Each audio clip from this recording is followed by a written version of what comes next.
are you guys doing today? Well, I'm good. How are you doing?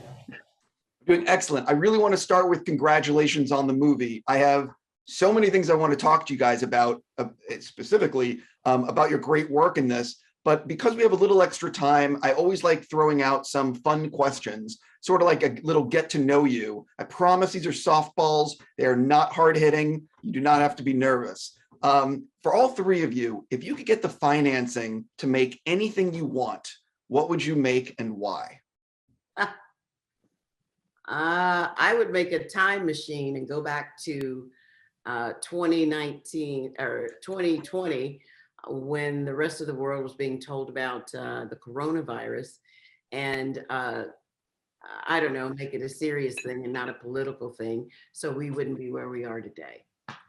I wouldn't make anything that had to do with the film industry. I'd make a time machine and invite everybody who would want to go back and change things when we first heard about it. I like that answer a lot. Can I steal Octavia's answer and ride on top of that? And also, that's such a good one. It's I was thinking I was gonna get what book do I want to turn into a movie? I can get the budget, but then she started telling me her answer. I just want to throw my pot of money at her time machine just to make sure it works super effectively, and we can just do that. But after my time machine has been made, now my time machine has been made, and you're like thinking of a project. What would that project be? Oh my god! I like throwing a big curveball right at the beginning. That's such a massive one. Good, yeah, That's just like, to get everyone comfortable. Exactly. Comfortable. Just put everyone on the spot in the most intense way possible. And now Give us we're a- relaxed. So Wait, good to meet you all. Sometimes I ask this question of other people, and sometimes I get answers that people have clearly been thinking about. You know, like a project that's been in their brain for a while that they've never been able to materialize due to, you know, the subject material or budget requirements. So, you know, and I believe firmly that putting it out into the ether sometimes can really make a difference. I think I would be drawn to doing, I don't know what the book or the story would be, but I've got something for swords and sandals epics. They're really not made now, and they're not associated with any. There's no like IP to grab onto, but when they're done really well, like Gladiator. Like Gladiator, it works, man. You watch that movie in the cinema, or you watch it at home. It's just like it's a really solid movie. So to do like Cleopatra or something, or to do something on that scale that people go to the cinema to see. I mean, I can't not see that being a great adventure. Is Michael Pearce pitching an Alexander the Great reboot? That would be perfect. It was ages ago, that Oliver Stone one. You know, people needs a reboot now. Also, that movie has like 5 versions, and it's confusing as to which one you want to watch. Joe, can you recommend one? No. Look at that. Just to say, I've been preparing for this role for a while, Michael. I've been very much aware of your interest. Hold on, I have mine here too. No. So just happy to screen test. Time. Riz, do you want to answer, or do you want me to move on to the next question? I'm putting all my eggs into the Alexander the Great reboot / the documentary about the making of the time machine, which I think is a tearjerker. I like that answer also a lot. What for you guys? What TV series for Riz and Octavia? What TV series would you love to guest star on? And Michael, what TV series would you love to guest direct? Game of Thrones would have been the one that I would just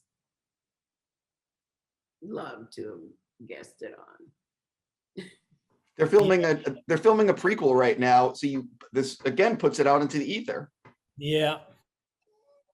If they bring the old one back, like for some sort of reunion, I have to sneak in. I would have to be the dragon or something. You know, people didn't know that Octavia Spencer actually played, the dragon. So, something. It'll be a sneaky cameo, man. And I've been binging a lot of TV recently. I wish I was in The Wire. I would have loved to have just been like a substitute teacher in season 4 of The Wire. Just one of those scenes, you know, that's set in the school when they're all like, now you got to mark the papers up. Otherwise, you know, all just the inside baseball of The Wire, just so amazing. There's so many characters. They all, it's just so intricate that every character, no matter how big or how small, has a knock-on domino effect. So I would say that either that or Curb Your Enthusiasm. Two good ones. Now I want to hop on The Wire. I would have loved to have been in The Wire too. You know, I think I would have loved to have been Michael B. Jordan's mom, you know, like Wallace. You know, I was he played Wallace, and I love that show. I loved it. Season 1. Wow, you would have gone okay. Yeah. Michael? Mindhunter. Yeah. I think if there's like also for a director, because you're going into like an established TV show, you're going to be sort of operating in the house style to make it, to some extent, making it feel consistent and cohesive. And if there's like a house style of any TV show that you'd really gladly want to emulate because you know you'd learn something from it, it's sort of David Fincher's eye. So, you know, I think as a director, it'd be a really you'd be so glad to like learn the lessons of like, you know, working with actors. Maybe you'd end up doing a lot of takes and seeing what that experience is like, but the precision that he has with the camera and where he cuts, the sort of the subtle psychology that's going on in those conversations, I find that those, is it 2 or 3 seasons? Maybe it's only 2, but yeah, it's so rewatchable. It was very painful when Fincher said he wasn't going to do another season right now, or possibly ever. I don't know if you guys have seen Mindhunter, but it's kind of good. One of my favorite shows is they may not be doing another season. No, I think that they released the cast from contracts. I think Fincher decided that he's not going to do it anymore. I wish I had something else to say because the show it's so good. It's one of my yeah. No, it's really worth your time in terms of between the acting and the cinematography, the editing, everything about it is just, you know, it's Fincher for 8 episodes, you know, even though there's anyway. Let's move on to your film because I have a lot of questions. So this is first of all, I really want to say congratulations on the movie, sincerely, and I thought you guys did such a great job with it. But this is one of these tricky films to talk about because there's a lot, you know, there's a lot to it, if you will. I don't want to say too much. Michael, I hate asking the generic question, but how have you been describing the film to people without giving everything away? I try not to describe it to people because we're at this early stage where it's going to festivals to some extent. When I've done intros, I've just kept it really short. I've talked about what motivated me to tell the story, because it is a film that works best like going in without knowing too much. You know, I mean, we released a teaser recently, like a 1-minute teaser trailer, and we're in that, and then we'll probably do something similar with the trailer, is like trying to withhold information. But the basic premise is that Riz plays Malik Khan, who's a combat Marine, and he's on a mission to save his children from some kind of alien threat. And the film takes place over a weekend, and as much as it's a kind of propulsive, you know, well, a film that's got 1 foot in sci-fi, 1 foot in thriller, 1 in a character study, it's also this kind of love story between the father and his 2 sons. And so we really tried to make sure the heart of the film was like very intimate, so that we could dance around in different genres, and that would be like our anchor. That's more than I've ever said in any intro. You did a great job, and people still won't know everything. For you guys, for Riz and Octavia, what was it about the script and the story that said, I want to do this? Riz signed on before I did, so I'm going to let him. Well, I just loved the script. I loved it, and I loved Michael's last film, Beast. I was like, who's this guy? Because it's so hard to walk that line between, as he's saying, genre and psychological thriller, whilst also really invest in the intimacy and the texture of relationships and really make a movie a character portrait. And he was doing that, you know. he was doing a thriller and a kind of character study and really not having to compromise on either. It was so kind of, when we talked about Fincher, I kind of see that in Michael, in the precision of his eye and the kind of clarity of how he composes the kind of dramatic tension. And so I was blown away by that film. I said, what's he doing next? They said, there's a script. And so I contacted Michael and said, hey, I know you're doing this. I'd really love to do this film with you. And then, yeah, I just kind of kept harassing him, to be honest. I kept hitting him up. I was like, let's meet up. I lobbied for it quite hard because I just really wanted to work with him and work on his script. And Octavia? I read the script and was blown away at how seamlessly things were revealed, and how beautifully Michael took us on this journey, and we kind of didn't really know what we were experiencing, because it's all through Malik's point of view, and therefore we get a real sense of what he's feeling, what he's going through, the fear for his children, the love of his children, how he feels about them. And so it was a page turner, and when it's a page turner, you want to be a part of it. I felt very fortunate to love it as an audience member, and then get to be a part of it. You because it's the opening shot and the opening of the movie, I feel like I can talk about it. There is an awesome opening shot to this thing with a meteor coming to the planet, and some very cool VFX. And I know you did not have all the money in the world to make this movie. So how the F did you pull off that opening with the visual effects and everything? We had to be selective throughout the film because, you know, the budget wasn't huge, as much as we tried to make it seem huge on the screen. So we had to be like very, specific about where we would apply those VFX through the film. And that was like partly a budget consideration when we were in prep, and also I suppose it was maybe at the back of my head when I was writing the script. But also we just didn't want it to be too effects driven, otherwise it would have eclipsed the kind of more interpersonal themes and the character work that the film was really about. But it felt like that opening, we really needed to like get a strong foothold into the sci-fi genre.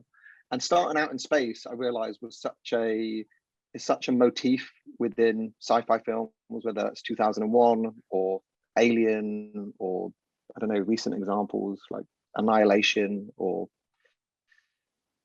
big example, you know, Star Wars starts out in space. It's like it really is like a strong visual motif, and then it kind of locks the audience's brain into, you're already invited into that genre space, like in a very strong way. And so we wanted, there was also a kind of tip of the hat to Invasion of the Body Snatchers, which has a similar structure where Meteor was bringing down something. I mean, it's a different sort of character in the film, but it's like infecting plants. It's sort of parasite that's used in that film.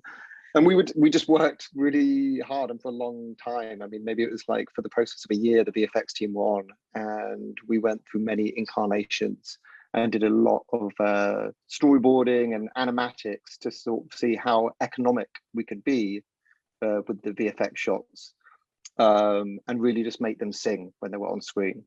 So, and it was a new experience for me. I hadn't worked with VFX before, and it actually turned out to be like a big creative joy, you know, just the discovery of working with the whole VFX team and what you could do. So it's maybe an arena that I want to explore a bit more. So I'm glad, it's gratifying to hear that it works, because there was a lot of time and energy and conversations that went into it. Well, I think the thing that people don't realize is that everything you're seeing is being constructed by a human. It's not like the computer is just told, put a meteor here. You know, you have to decide where the camera's going to be, what it's going to look like, what the fire around the meteor is going to be, whatever. And it's, you know, it's essentially like creating a painting, a moving painting, you know? Yeah. When it's out, the first couple of shots, or when you're out in space, the best frame of reference you have is NASA videos. Like, there's so much great material that you can work from, and inevitably you find a couple of clips that you just go, wow, that's what we're reaching for, like that level of authenticity. Once you're diving inside a subatomic level, like inside capillaries and inside the human brain, it's great because you have a bit more creative license, because who knows what it looks like when you go that small. But at the same time, you know, there's always a risk that it seems you know, it's fanciful. It tips over into feeling like a Pixar animation version of it. And so we were just trying to find that very organic texture that made it at least feel like a credible space. So yeah. I don't want to get, this is such a tough film to talk about with you guys, because I want to ask some specific stuff, but it'll give stuff away. I'll say it like this for you guys. The film deals with some very real world themes that I wish I could say more about. And I'm sort of curious for Octavia and Riz, I mean, I guess, how did you prepare for playing the characters that you played in the film and the way it's incorporating real stuff, if you will? It's so tricky. Well, first of all, I am a huge Riz Ahmed fan. And to know that he was going to be bringing Malik to light, I knew he was going to be well-researched and just ready to play. I play his parole officer. And so Michael had given me a few things to watch so that I understood where he wanted Hattie, you know, how she approached life. And so then I did my own research, just trying to, you know, straddle that line, the things that we won't reveal. I had to do research there and find out as much as I could in those rooms. And then at the end of the day, Hattie is a very empathetic woman, and she wants all of her trustees to find a better life and do better, leave their past behind them, but also use it as a guiding force. So it was about, especially the good ones, and you know, Malik was always a good charge. He was always a person who did what he was supposed to do. So she's unnerved by some of the things that come to light. So I had fun, you know, looking into some of the different subject matter that I had to explore in order to be on the same page. I just said a lot of nothing. That was expert. That was some expert answering, but not answering. Yeah. I love that. That's, well, I just want to say it's like every time Octavia says that she's a fan of mine, I just like kind of like, you know, there's a little yelp of joy inside me, you know, here. I just mute and just come back, acting all cool, like, yeah. Man, I'm a huge fan of hers as well. So when I said to Michael, like, who's going to play this role, and he said, oh, well, Octavia Spencer, I was like, please, God, please, yeah, you know, we're so lucky to have her. And yeah, you know, just to answer your question about, like, you know, the more you have real world research or examples or characters or things to kind of soak in, I think that the more helpful it can be, you know? So even though this is something that takes place in the sci-fi genre space, it's also very grounded. It feels very grounded. And there's a lot of kind of research we could do, like, you know, like Octavia's saying, speaking to people, reading. But I have to say, Michael himself does a lot. It's kind of, it was kind of like the teacher doing your homework for you. Yeah, it was. Sometimes I was like, wow. Because usually you get left to your own devices to, like, you know, dig up what you can and soak it up. But what was amazing is Michael was like, okay, you're doing the role, and here's your character's backstory, and here's a ton of research, and you were like, oh my God, wow, this is amazing. What do I do now? what am I going to do this next month? How am I going to feel like I'm, earning a living? But of course, what's amazing about Michael, he has such a specific vision, so many specific ideas, but he's always really collaborative. So at the same time as he's going, here's a working template. I've done all this research. There's all these links, check them out, and then tell me what you think. And then he's open to changing it and shifting it. And so it was kind of amazing. It was like research can sometimes be like going down the wormhole, but with Michael, it was actually very collaborative, which was new for me, at least. I'm curious because I think one thing about the whole sci-fi aspect. Do you guys remember that last day that we were shooting in the salt bed lake and those weird lights in the sky?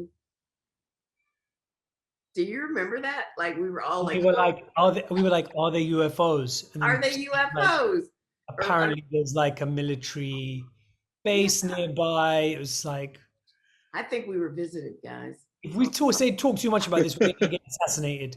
So let's not talk about this too much. Yeah, I don't want the men in black. But I do have video. Something was going on in the skies a little bit. I don't have video. I do not. Yeah, I don't have video. She has no footage. It's all from my memory. I know I'm looking at the clock and I know I'm almost out of time with you guys, but I do have two other questions I really want to ask. I love talking to actors about the way they work. So I'm curious, I'm going to give you an example. For you guys, if say you have a very big emotional or dramatic scene, and you know it's filming on a Monday, I'm curious, can you talk about your process getting ready for, say, the Monday morning shoot? Are you the day before in your head a bunch, thinking about, oh shit, how am I going to do this? Or like, can you sort of, or are you days in advance building towards it? Or do you go to set Monday morning and try to get there early and mentally get in that zone to deliver the performance that you're required to deliver? Well, I'm going to make mine short because Riz had indeed the heavy lifting here.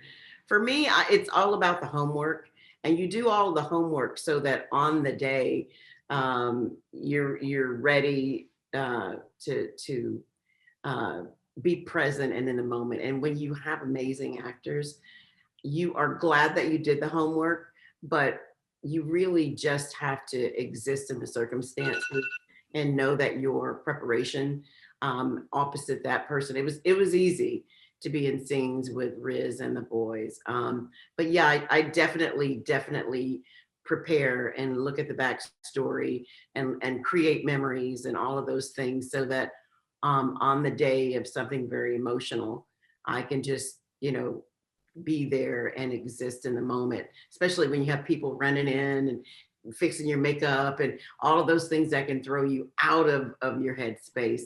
It's better for me to make sure that I know all the circumstances and the things that I'm not supposed to know as a character. I don't look at that so that they surprise me in the scene. That's a very interesting question. What about you, Riz? I've got nothing to add to that. That was a little masterclass. While she was saying that, I was taking notes off camera. You keep seeing my camera, my thing moving. I'm making space for the notebook I've got. I mean, that's what it is, right? And I often find that I have to kind of continue to remind myself of that, and not try and get in my own way by trying to over control the circumstances or control the result. Or it's like, I think that's one of the great things about acting is it continuously teaches you and reteaches you the lessons we need to learn in life, which is about the power of surrender and finding flow rather than searching for control. And ultimately you got to kind of know what it is and then forget about it and trust that it's in your body somewhere, which is so hard for us overthinking animals. But it doesn't. No, it comes from here, and then you can't really control that, which is so annoying.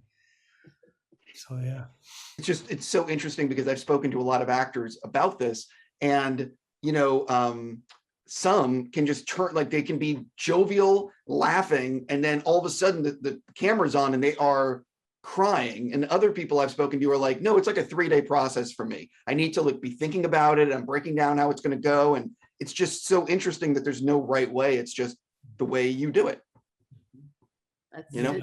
That's it. Yeah. Michael, my question for you is I'm really obsessed with the editing process because it's the final rewrite. It's where it all comes together. What did you learn when you got in the editing room? Like, what were some of the big challenges that you had to overcome? And also making sure that you were delivering information in a way that was not ahead of where you wanted it to be. Yeah, there was a lot of juggling of that information as the film embraces different genres, tries to continue and maintain that intimacy with the Malik and his boys. I just felt like with this one, even more than Beast, and I mean, it's kind of part of my process anyway. I really try to screen the film a lot to people that aren't part of it. I mean, the producers get to see, of course, every cut, and they're so helpful. But we also expand it out to like friends and family and people we don't know. We do screenings. We get people to anonymize their feedback so they really feel at liberty to write whatever they want. It was my first experience doing test screenings, which some directors can be a bit cynical about, but I kind of went in wanting to get something from it, and there's a lot of directors that also find it really useful. And I just thought, for a film like this, I think we really need to listen to the audience and be really, really attuned to how information is landing, and if it's landing too early or too late, or where you're losing touch with a character. Because there was just a lot to juggle. And so me and the editor, Maya Maffioli, we were just like, yeah, we've never, I don't think I've screened something so many times to so many different people. And the kind of virtue of doing the test screenings was because it was it's during COVID, it meant that it wasn't just a bunch of people in a mall in Burbank. We did it all across the States. So it was Doug from Texas and Leanne from the middle of Nebraska. It was like the whole spectrum of America watched the movie and fed back on it. And we heard these focus groups that were, they were almost like therapy sessions for like how people were affected by the themes in the movie. It was actually like really touching to see all these people from different demographics share something really personal. And also within that, there was like kernels of ideas of what we could calibrate. So the lesson that I took away was just like, you can invite the audience into the editing process. And for films like this, it doesn't kind of corrupt what you're doing. It can enhance it. And it's really helpful for me to like continue to like calibrate my perspective on the movie as if I'm seeing it. I get to see it through fresh eyes, through sharing it with other people. That was a lesson. Did you make any big changes as a result of any of those test screenings? It was getting a leaner version, because it's such a propulsive story that happens over effectively like a weekend. It's a weekend road trip. It's just like a really eventful one. And so it felt like the best versions of it was when it kind of embraced that pressure cooker momentum and pace. There was definitely versions that were closer to a 3 hour, there was a 3 hour cut at the beginning. And the closer it was to the spirit of something like Good Time, where it was just this, frenetic energy, and that's where it seemed to really work. So it was about that. It was just trying to keep it lean, and then see what scenes that we could do without, and still them for the film to still hold up. And then when we had all the scenes that we felt were really important, we just managed to give them the room to breathe. So it's not like everything felt rushed. And so there was nothing really dramatic, a few bit, some switching of scene order, but nothing that was like a whole new story beat. I don't think that was the case. I'm going to stop here because I know that I've taken up way too much of your time. I'm just going to say that when we can actually talk about the movie in a more specific way, I have so many other questions that I am holding back on because I don't want to spoil anything for anyone. So I just want to throw that out there. But before I say goodbye, I have to ask you, Riz, as someone who's been looking forward to Exit West, are you doing that? What's the status of that project? Yeah, we've been working on it for a minute, and we're developing, and that's all I can say. But Sure. We hope to be making it before too long. I'm trying to be Octavia here, it's answering without answering. Yeah, but for people that don't. Things are in motion. Yeah, for people that don't realize what Exit West is, you guys should look it up because it's a very, very cool story. And, you know, maybe the Obamas are involved, perhaps, you know, but that's a whole nother Things thing. are Anyway, occurring. right, exactly. But, you know, I'm whatever they want to do, I'm supportive of.